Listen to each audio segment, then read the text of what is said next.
Chairman Stacey Mobley, please present the Speaker, Mr. Chadwick Boseman. Let's do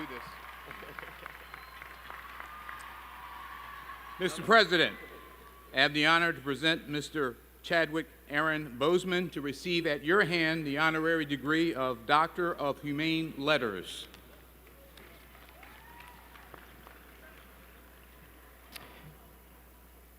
Chadwick Aaron Boseman, quintessential artist, actor, director, writer, your unique ability to completely embody the characters you chose to portray on screen and stage has created a phenomenal global sensation in the world of film and entertainment unlike any in recent history.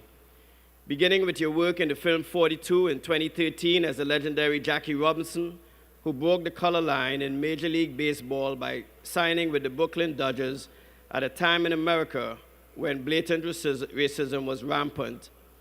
And I told Chadwick last night that Jackie Robinson and Martin Luther King Jr. received honorary degrees on the same day right here at Howard University as well. To your exquisite true-to-life depiction of the Godfather of Soul, Mr. James Brown in the film Get On Up, and in 2017, your brilliant role in Marshall, which you co-produced, about the iconic civil rights lawyer and first African-American Supreme Court Justice, fellow Capstone alumnus Thurgood Marshall, you have blazed a powerful new path in the world for the presentation of our rich lives of triumph over adversity that have been so sorely ignored for centuries.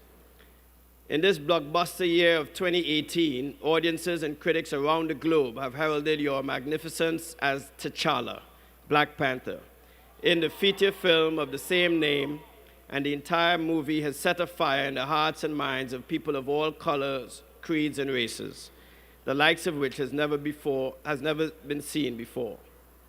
You said that you had written in a journal years ago your desire to be the Black Panther.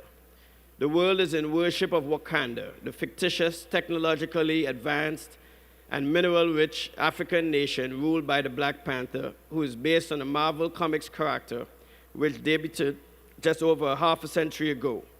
Also in 2018, you reprised your role of T'Challa Black Panther in Avengers: Infinity War, which is the fastest film ever to pass $1 billion globally. You came to alma mater as an undergraduate of T.L. Hanna High School in your hometown of Anderson, South Carolina, where you were reared in a loving, supportive home by your mother Carolyn and father Leroy Boseman. Having written and performed plays in your junior year, your focus was initially on directing, and you earned a Bachelor of Fine Arts degree in directing in 2000. You were fortunate to have taken classes from the acclaimed Felicia Rashad, who raised the funds for you and fellow classmates to attend the British American Drama Academy in London. While your plan was to hone your talents as a writer-director, it was your exposure to Rashad's teaching that opened you to the fruits of acting as well. Settling in New York, you began your career teaching drama at the Schomburg Center for Research in Black Culture in the Junior Scholars Program in Harlem in 2002.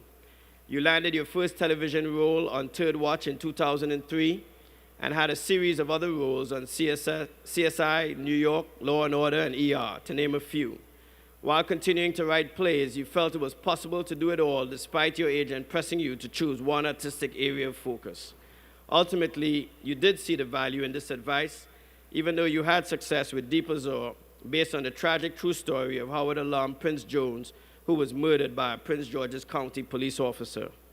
Your decision to move to Los Angeles in 2008 opened the way for more achievements, as with your role in the television series Lincoln Heights, then your first feature film, The Express, and a regular role on Persons Unknown in 2010. Other films included The Kill Hole, released just before 42, in which you starred opposite Harrison Ford, Draft Day with Kevin Costner in 2014, and Gods of Egypt, in which you played Thoth. Chadwick A. Boseman, beloved son of alma mater, your dedication to excellence, your pioneering, indomitable spirit, and motivated commitment to your craft stands as the hallmarks of your incredible life and career. You are a shining exemplar of our cherished core values of leadership, excellence, truth, and service. It is with heartfelt respect and loving gratitude that we salute and honor you as orator on the historic occasion of our 150th commencement, conferring upon you the degree Doctor of Humane Letters, honoris causa. Congratulations.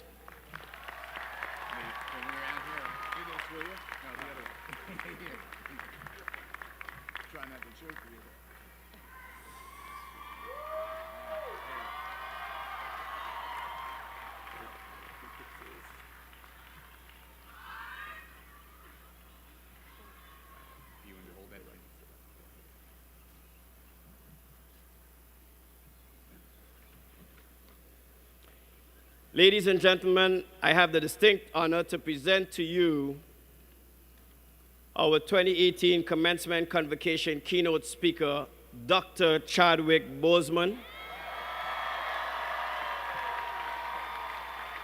As you just heard, he is a true son of Howard, and Dr. Boseman refined his extraordinary talents right here as an undergraduate student under the mentorship of many remarkable people who have passed through these halls. Dr. Boseman possesses all of the qualities that we embodied. And even when the lights are turned off and there are no cameras, those qualities continue to shine brightly. And so it is for this reason I'm pleased to introduce the commencement orator, Dr. Chadwick Boseman.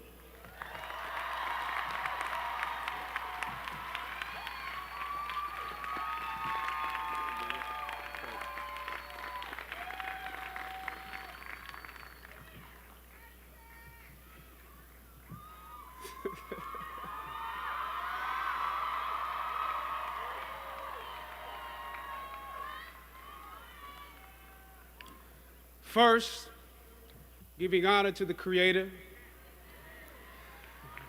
and my ancestors on whose shoulders I stand. Happy Mother's Day to my mom. She is not here in attendance, but by tomorrow, she will have seen this. Let me also acknowledge my professors who have passed on to the other side. Because of work obligations over the past few years, I miss memorials that were held here for them. Professor Al Freeman Jr., Professor Mike Malone, Professor Reggie Ray, Dr. Henrietta Edmonds, Professor Joe Selman, Dr. Johnson, and Dr. Singleton.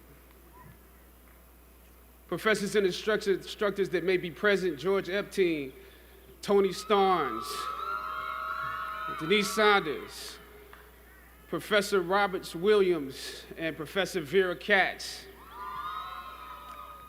Your lessons continue to guide and enlighten me to this day. To President Wayne Frederick and the Board of Trustees, thank you for bringing me back here and giving me this distinguished award. It's overwhelming to be recognized amongst this year's other honorees.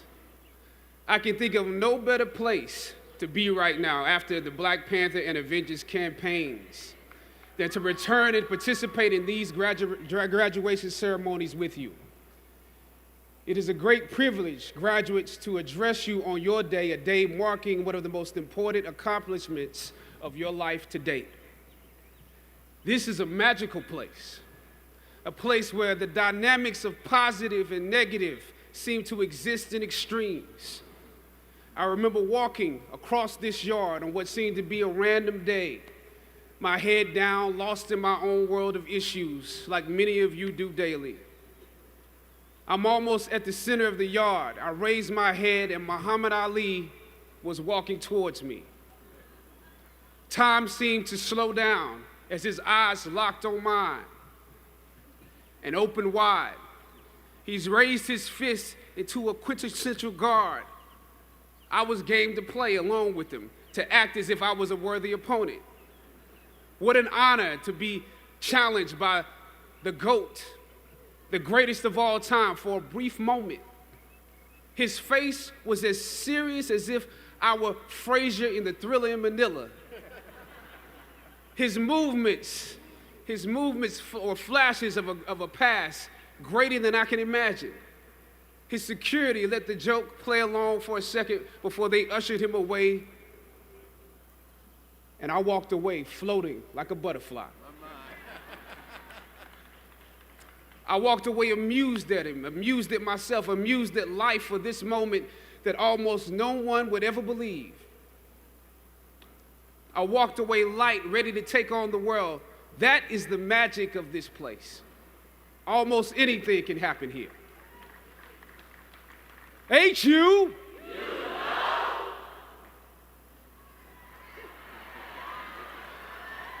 Howard University.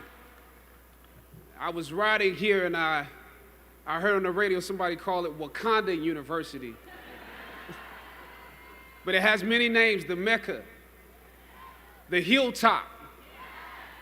It only takes 1 hour, one tour of the physical campus to understand why we call it the Hilltop. Every day is leg day here. That's why some of you have cars. During my junior and senior years, I lived in a house off campus at Bryant Street. For those of you, that's right, Bryant Street. For those of you who don't know what that means, that's at the bottom of the hill where the incline gets real. Almost every day I would walk the full length of the hill to Fine Arts where most of my classes were, carrying all of my books, because once you walk that far on foot, you're not walking back home until it's time to go home for good. But beyond the physical campus, the Hilltop represents the culmination of the intellectual and spiritual journey you have undergone while you were here. You have been climbing this academic slope for at least 3 or 4 years, for some of you, maybe even a little bit more. Throughout ancient times, institutions of learning have been built on top of hills to convey that great struggle is required to achieve degrees of enlightenment. Each of you had your own unique difficulties with the hill. For some of you, the challenge was actually academics. When you hear the words magna cum laude, you know that's not you. That's not you. You worked hard, you did your best, but you didn't make A's or B's, sometimes C's. You never made the dean's list, but that's okay. You're here on top of the hill.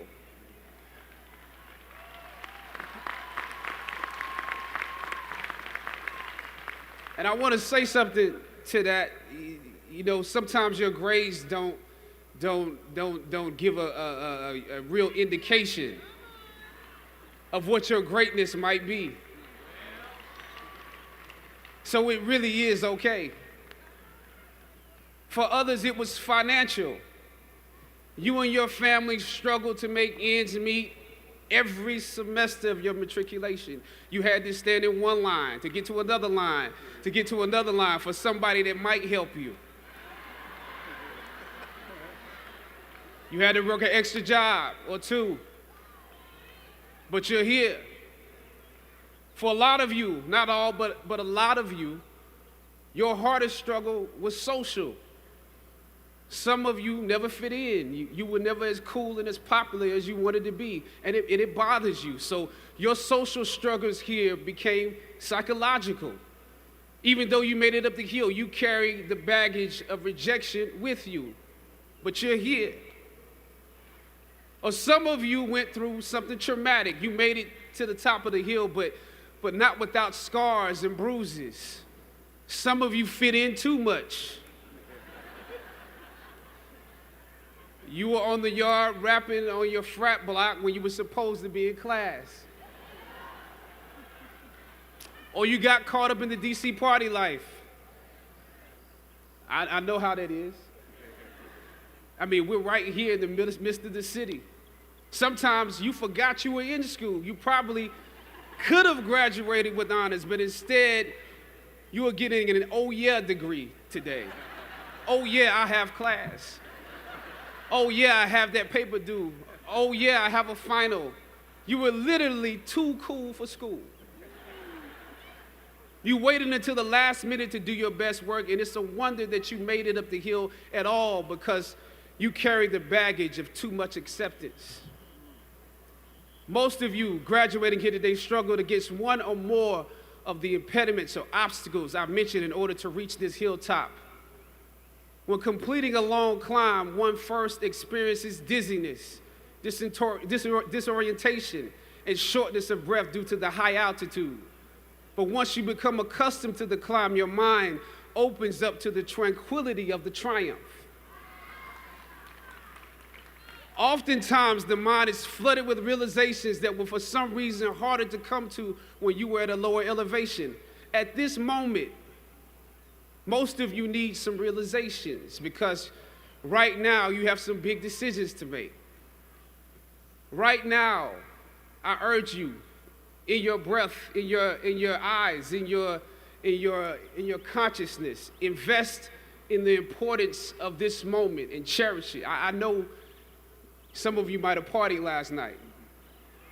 You should celebrate, but this moment is also part of that celebration. So savor the taste of your triumphs today. Don't just swallow the moment whole without digesting what has actually happened here. Look down over what you conquered and appreciate what God has brought you through.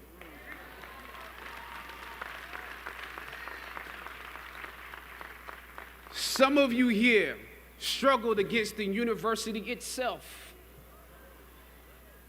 This year, students protested and took over the A building, formulated a list of demands, and negotiated with our president and administration to determine the direction of our institution. It's impressive.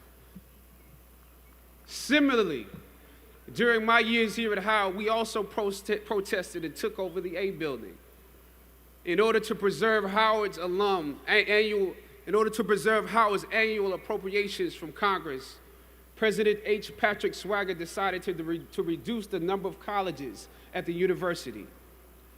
By his plan, engineering would need to merge with architecture, nursing would merge with allied health, and fine arts, my school, would be absorbed by arts and sciences. That's how we saw it, absorbed. For many of us in fine arts, this signaled to us that our curriculums or the curriculums of students following us might become watered down concentrations. This undermined the very legacy we were proud to be a part of and aim to continue. The fine arts program had produced Felicia Rashad, Debbie Allen, Isaiah Washington, Richard Wesley, Donnie Hathaway, Roberta Flack, just to name a few. We felt that, yes, you could go on and on, We felt that we could compete with students from Juilliard, NYU, and Cal Arts as long as we continued to have a concentrated dosage that rivaled a conservatory experience. But without it, although we took over the A building for several days and presented our arguments to President Swagger and the administration, the schools were still merged. Thus, the current collection or formation of schools exists. That's why I view your recent protests as such an accomplishment for both sides of the debate, student and administration. I didn't come here to take sides. My interest is what's best for the school. A Howard University education is not just about what happens in the classroom, students. In some ways, what you were able to do exemplifies some of the skills you learned in the classroom. It takes the education out of the realm of theory and into utility and practice. Obviously, your organization skills were unprecedented. I'm told that you organized shifts so that you could at least continue some of your classes. We missed all our classes when we were in the A building. And I'm told that through donations, there was always an ample helping of food. I probably ate a slice of pizza during the entirety of our 3-day protest. So your organization and planning was impeccable. You received the majority of your demands, making a significant impact on those who came after you. As is often the case, those that follow most often enjoy the results of the progress you gain. You love the university enough to struggle with it. Now, I have to ask you that you have to continue to do that. Even now that you received your demands, even if you're walking today, you have to continue to do that. Everything that you fought for was not for yourself. It was for those that come after. You could have been disgruntled and transferred, but you fought to be participants in making this institution the best that it can be. But I must also applaud President Wayne Frederick and the administration for listening to the students.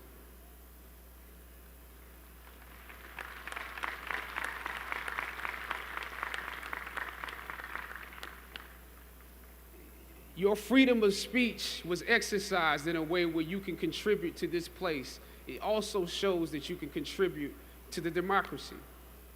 The administration and the campus police at the time when I was protesting was not nearly as open-minded as this current one. I know this was a difficult time, but because of both of you, I believe Howard is a few steps closer to the actualization of its potential, the potential that many of us have dreamed for it.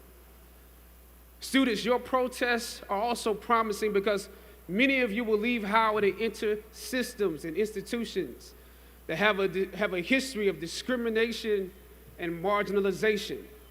The fact that you have struggled with this university that you love is a sign that you can use your education to improve the world that you are entering. I was on a roll when I entered the system of entertainment, theater, television, and film. In my first New York audition for a professional play, I landed the lead role. From that play, I got my first agent.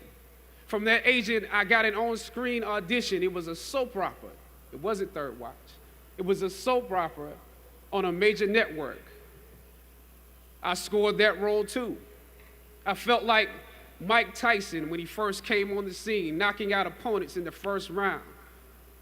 With this soap opera gig, I was already promised to make six figures, more money than I had ever seen.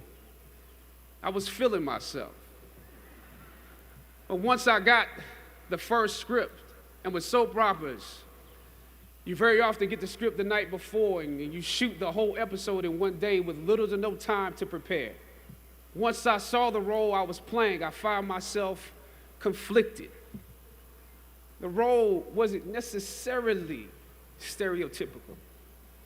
A young man in his formative years with a violent streak pulled into the allure of gang involvement. That's somebody's real story. Never judge the characters you play. That's what we were always taught. That's the first rule of acting. And any role play, honestly, can be empowering. But I was conflicted because this role seemed to be wrapped up in assumptions about us as black folk. The writing failed to search for specificity. Plus, there was barely a glimpse of positivity or talent in the character, barely a glimpse of hope. I would have to make something out of nothing. I was conflicted. Howard had instilled in me a certain amount of pride, and for my taste, this role didn't live up to those standards. It was just my luck that after filming the first 2 episodes, execs of the show called me into their offices and told me how happy they were with my performance. They wanted me to be around for a long time. They said, if there was anything that I needed, just let them know. That was my opening. I decided to ask them some simple questions about the background of my character, questions that I felt were pertinent to the plot. Question number 1, where's my father?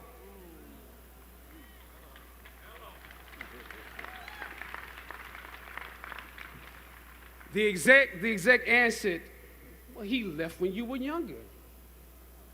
Of course. Okay. Question number 2. In this script, it alluded to my mother not being equipped to operate as a good parent. So why exactly would my little brother and I have to go into foster care? Matter of factly, he answered, well, of course, she's on heroin.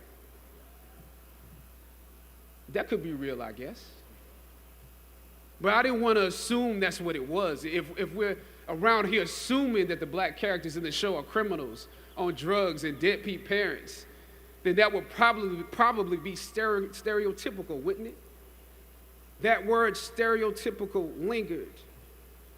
One of the execs pulled out my resume and began studying it.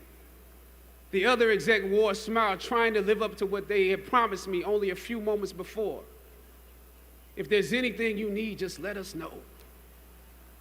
She said, as you have seen, things move really fast around here. But we are more than happy to connect you with the writers if you have suggestions. Yeah, I said, that would be great. I said, because I'm just trying to do my homework on this. I didn't know if you guys had decided on all the facts, but maybe there's some things we could come up with, some talent or gift that we could build. Maybe he's really good at math or something. He has to be active. I'm doing my best not to play this character like a victim. So you went to Howard University, huh? The exec holding my resume interrupted, peeking over the pages. Yes, I said proudly. He slid my resume back in his desk and said, thank you for your concerns. We'll be watching you. I left the office. I shot the episode I had come in to shoot on that day. Probably the best one I did out of the three because I got what was bothering me off my chest. I was let go from that job on the next day. A phone call from my agent. They decided to go another way. The questions that I asked set the producers on guard and perhaps paved the way for a less stereotypical portrayal for the black actor that stepped into the role after me. As the scripture says, I planted the seed and Apollos watered it. But God kept growing. God kept it growing. Yet and still, when you invest in a seed, watching it grow without you, that is a bitter pill to swallow. A bitter pill. Anybody that's ever been fired knows what I'm talking about. Even if you really don't want the job, when they let you go, it's like any breakup. You act like you don't care. I didn't need that damn job anyway.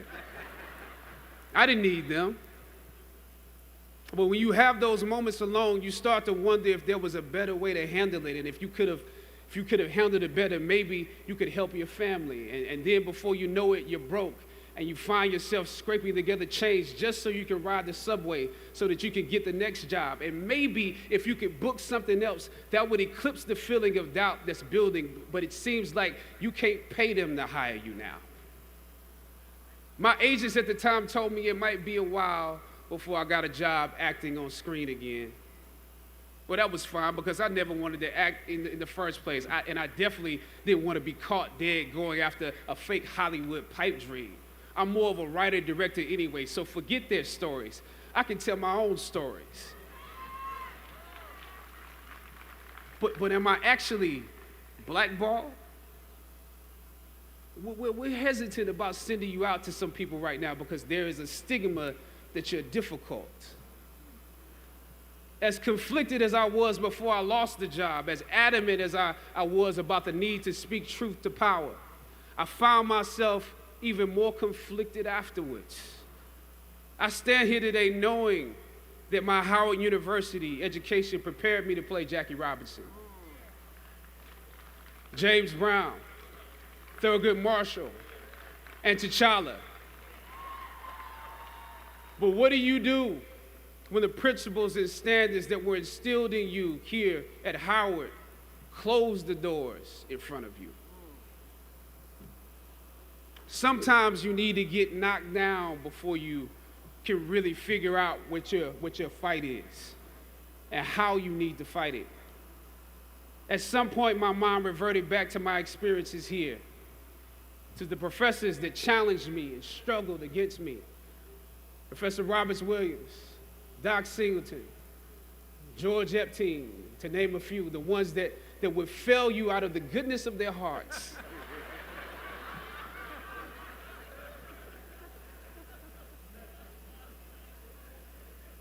And this may be hard to grasp for some of you right now, but I even considered President Swagger and how negotiating with him was practice for a world that was considerably more cruel and unforgiving than any debate here, one that had no interest in my ideals and beliefs. How would I maneuver through all of this? Finally, I thought of Ali in the middle of the yard, in his elder years, drawing from his victories and his losses. At that moment, I realized something new about the greatness of Ali and how he carried his crown. I realized that he was transferring something to me on that day. He was transferring the spirit of the fighter in me. He was transferring the spirit of the fighter to me. He was transferring the spirit of the fighter to me.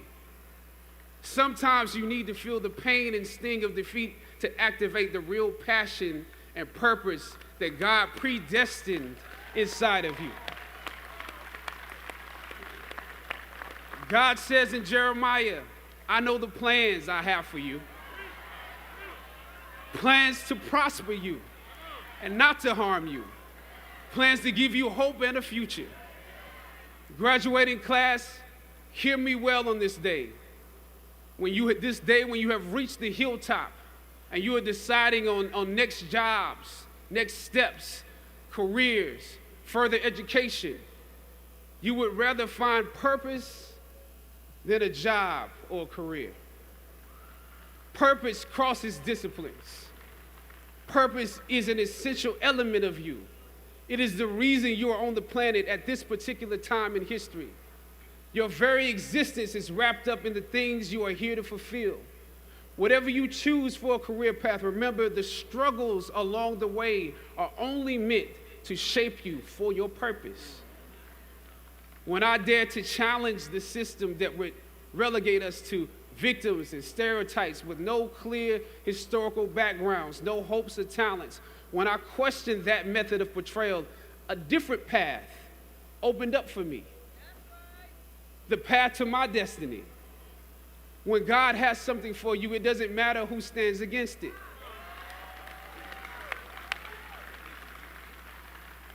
God will move someone that's holding you back away from a door and put someone there who will open it for you. If it's meant for you,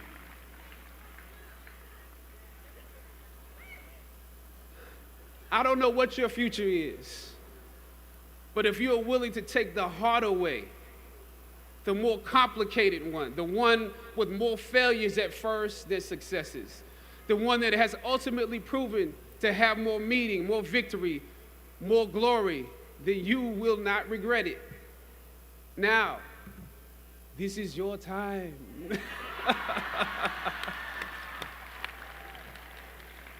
The light of new realization shines on you today.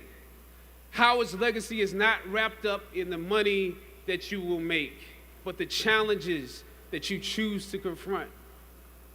As you commence to your past, press on with pride and press on with purpose. God bless you. I love you, Howard. Howard forever.